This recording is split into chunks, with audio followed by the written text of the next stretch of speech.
Hello friends, welcome back to the daily soap update. आज रात अनुपमा के सीरियल में क्या होने वाला है हम आपको इस वीडियो में बताएंगे।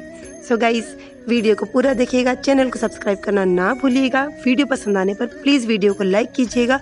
बेल आइकन यदि अभी तक प्रेस नहीं किया है उसे भी प्रेस कर दीजिएगा, जिससे कि वीडियो अपलोड होते ही उसकी नोटिफिकेशन आप लोगों को मिल जाएगी। कल के एपिसोड में हम लोगों ने देखा था कि डॉक्टर अद्वैत के थ्रू अनुपमा को पता चलता है कि उसे क्या बीमारी है और वो बहुत दुखी होती है और दौड़ कर जाती है और सारी बातें सोचती है कि मेरे मरने के बाद में मेरे परिवार का ध्यान कौन रखेगा, और बहुत दुखी होती है और वहीं पर एक गार्डन में जाकर जोर जोर से रोती है। आज के एपिसोड की शुरुआत फैमिली से होगी। बा पानी पूरी की तैयारी करेगी, पाखी भी चाय बना कर रखेगी और वो लोग बोलेंगे अनुपमा अभी तक नहीं आई। बा बोलेगी वो चाय का मसाला लेने गई है या चाय का मसाला उगाने गई है, अभी तक क्यों नहीं आई है। मामा जी बोलेंगे कहीं वो रास्ता भूल तो नहीं गई, और सभी लोग परेशान होंगे। इतने में अचानक मामा जी बोलेंगे कहीं वो बेहोश तो नहीं हो गई, और जैसे ये बात सुनकर वनराज और समर दौड़ कर जाने लगेंगे, अचानक अनुपमा सामने आ जाएगी। तो वनराज अनुपमा को देखकर बोलेगा हम तुम्हें ही देखने आ रहे थे। तो बा बोलेगी देख मैंने तेरे लिए पानी पूरी बना के रखी, इतनी देर लगा दी तूने। और पाखी भी बोलेगी मैंने आपके लिए दाल चीनी वाली चाय बनाई है। तो वनराज बोलेगा अच्छा मम्मी के लिए चाय बनाई, मेरे लिए नहीं। तो पाखी बोलती है कि आपको तो मम्मी के हाथ की चाय अच्छी लगती ना, इसलिए आपके लिए मैंने चाय नहीं बनाई, आप मम्मी के हाथ की चाय पीना। और समर बोलता है वैसे भी तेरे हाथ की चाय पीकर अपने मुंह का टेस्ट कौन खराब करेगा। ऐसा बोलकर सभी लोग जोर जोर से हंसते हैं। अनुपमा सबका फेस देखती है। इसके बाद अचानक अनुपमा भी जोर जोर से हंसने लग जाती है। जैसे ही वो हंसती है तो सभी लोग चुप हो जाते हैं। तो अनुपमा कहती है चुप क्यों हो गए, हंसो ना सभी लोग, हंसो ना, कितनी हंसने की बात है, हंस क्यों नहीं रहे, हंसो ना सभी लोग। और कहती है कि मैं भी देखना चाहती हूँ ये नकली हंसी आप लोग कब तक हंस सकते हैं, कब तक मुझे इस तरह से नकली खुश रखने की कोशिश कर सकते हैं। सभी लोग अनुपमा का फेस देखते हैं। फिर अनुपमा कहती है आप लोगों को क्या लगा, आप मुझे बीमारी के बारे में नहीं बताएंगे तो मुझे बीमारी के बारे में पता नहीं चलेगा। आपको क्या लगा आप लोगों के नहीं बताने से ये बीमारी चली जाएगी, कि बीमारी का आवभगत नहीं करा और उसे बुरा लग गया और वो चली गई। सभी लोग इस तरह से मुझे सांत्वना दे रहे हैं, मुझे सहानुभूति दे रहे हैं। अरे अनुपमा इतनी कमज़ोर नहीं है जो सबकी सहानुभूति की से ज़रूरत है। वो एक माँ है, उसने 3 बच्चों को पैदा किया है। जब ये दर्द उसके आगे कुछ नहीं हुआ तो ये दर्द उसके आगे क्या होगा। और आप लोगों को लगता है कि मेरी इस तरह से नकली हंसने से, मेरी बीमारी मुझे नहीं बताने से आप इस बीमारी को भगा देंगे। आप सच तो नहीं टाल सकते ना, मैं तो मरने वाली हूँ ही ना।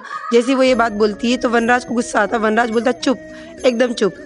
अरे तुम तो किचन में कुकिंग करती हो ना, तुम पहले से अंदाज़ा नहीं लगा सकती कि सब्जी में नमक ज़्यादा हुआ है या कम। पहले तुम सब्जी को पकने देती हो, फिर टेस्ट करती हो, इसके बाद ही नमक ऐड करती हो ना, पहले तो नहीं कर देती। तो जब तक फाइनल रिपोर्ट नहीं आ जाती तुम कैसे डिसाइड कर सकती हो कि तुम मरने वाली हो या नहीं। जो होगा देखा जाएगा, लेकिन अभी से उसके बारे में क्यों सोच रही हो तुम। और कहता है कि जो भी बात आज बोली है वो आगे कभी भी नहीं बोलोगी, जो भी होगा पूरा परिवार तुम्हारे साथ है, हम सब मिलकर देख लेंगे। वो गुस्से में फिर समर से बोलता है समर समझाना इसे।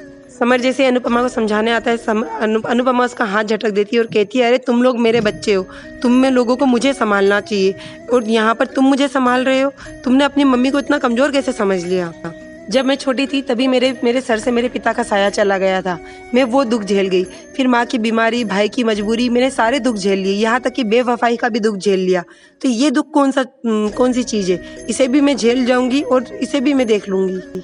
अरे एक औरत का तो दर्द दूसरा मायका होता है, उसकी ज़िंदगी में तो फिर दर्द ऐसा आता है जैसे वो मायके से ससुराल और ससुराल से मायके जाती है। तो ये कोई बड़ी चीज़ नहीं है। मुझे सिर्फ आप लोगों का प्यार चाहिए। आपको हंसना है तो दिल से हंसिए, मुझे दिखाने के लिए या मुझे खुश करने के लिए मत हंसिए। आप लोगों को क्या लगता है कि मैं जीना नहीं चाहती? अरे मैं भी मरने से डरती हूँ, क्योंकि मुझे भी फिक्र है कि मेरे जाने के बाद मेरे बापूजी का ध्यान कौन रखेगा, मेरी माँ का ध्यान कौन रखेगा, मेरे बच्चों का ध्यान कौन रखेगा। मैं अपने लिए नहीं, अपने परिवार के लिए जीना चाहती हूँ। मेरा परिवार आप लोग मेरी हिम्मत भी है और मेरी कमज़ोरी भी। तो प्लीज़ अभी मेरी हिम्मत बनिए ना, कमज़ोरी मत बनिए। मुझे सहानुभूति नहीं, मुझे आप लोगों की ताकत और हौसले की ज़रूरत है। मुझे आप अपना हौसला दीजिए ना, तो मैं जानती हूँ कि मैं इस बीमारी से क्या, मैं दुनिया की हर एक चीज़ से लड़ सकती हूँ। तो ये बीमारी तो बहुत छोटी सी चीज़ है। ये सब बातें जैसे वो करती है तो समर भी उसके पास आता है, आती है, बोलती है सॉरी मैं तो भूल गई थी कि तू तो अनुपमा है। अरे तू तो हर एक किसी भी चीज़ से लड़ सकती है, तो ये कौन सी चीज़ है। अरे तू तो उस नागिन से भी भिड़ गई थी, तो फिर ये तो बहुत छोटी सी चीज़ है। और कहती है कि हम हंस जरूर नकली में रहे थे, लेकिन हमारा प्यार झूठा नहीं था। ये जो ढोकला मैंने बनाया तेरे लिए बहुत प्यार से बनाया है, तो प्लीज़ इसे तू खा तो सही। और उसे खिलाती है। और समर भी उससे कहता है और हाँ मम्मी आप एक बात का ध्यान रखिएगा, आप अपने ट्रीटमेंट में बिल्कुल भी लापरवाही नहीं करेंगी, जैसा जैसा डॉक्टर अद्वैत बताएंगे आप बिल्कुल वैसा ही करेंगी। अनुपमा हाँ करती है। उधर फिर डॉक्टर अद्वैत को बताते वो अपने किसी फ्रेंड से बात करते हैं और कहते हैं कि एक केस है जो थोड़ा सा क्रिटिकल लग रहा है, मुझे सही नहीं लग रहा है, उसमें मुझे तुम्हारे हेल्प की ज़रूरत होगी। और वो उस व्यक्ति से अनुपमा के केस की डिस्कशन करते हैं। उधर समर अनुपमा को गोद में लेकर बाहर आता है और बाहर आकर सभी लोग डांस करते हैं। ये सीन काव्या देखती है। काव्या को देखकर बहुत गुस्सा आता है। वनराज और अनुपमा भी साथ में डांस करते हैं। फिर अनुपमा वनराज के पास आती है और कहती है, सुनिए ना, यहाँ पर मेरे साथ पूरा परिवार है, काव्या अकेली होगी, आप काव्या के पास जाइए ना। तो वनराज बोलता है चला जाऊँगा। अनुपमा बोलती चले जाइए ना। वनराज बोलता बोला ना चला जाऊँगा, और फिर बोलता उसका हाथ पकड़ता बोलता चलो अभी तो यहीं पर आओ। और वो सब लोग फिर से एंजॉय करते हैं। ये सब देखकर काव्या को बहुत गुस्सा आती है। वो बोलती है कि यदि वनराज को अपनी फैमिली चाहिए तो सीधे सीधे बता क्यों नहीं देता, वो कोई डिसीजन क्यों नहीं ले रहा है। इस तरह से मैं बहुत परेशान हो जाती हूँ। और जैसे वो गुस्से में पलटती है तो सामने डॉक्टर अद्वैत होते हैं। डॉक्टर उससे हेलो करते हैं और उसे अपना इंट्रोडक्शन देते हैं और कहते हैं कि आप, तो फिर वो बताती है मैं वनराज की गर्लफ्रेंड, और बोलकर चुप हो जाती है। बाद में बोलती है मैं वनराज की फ्रेंड। तो कहती है अच्छा, जब भी वनराज अपने फैमिली के साथ में और यहाँ पर आप अकेले हैं तो आपको गुस्सा आ रहा है, पर अभी अपने गुस्से को आपको शांत करना होगा। और उसे बेड देते हैं। तो वह काव्या को गुस्सा आती है और कहती है इस बेड से किसका सिर फोड़ूं।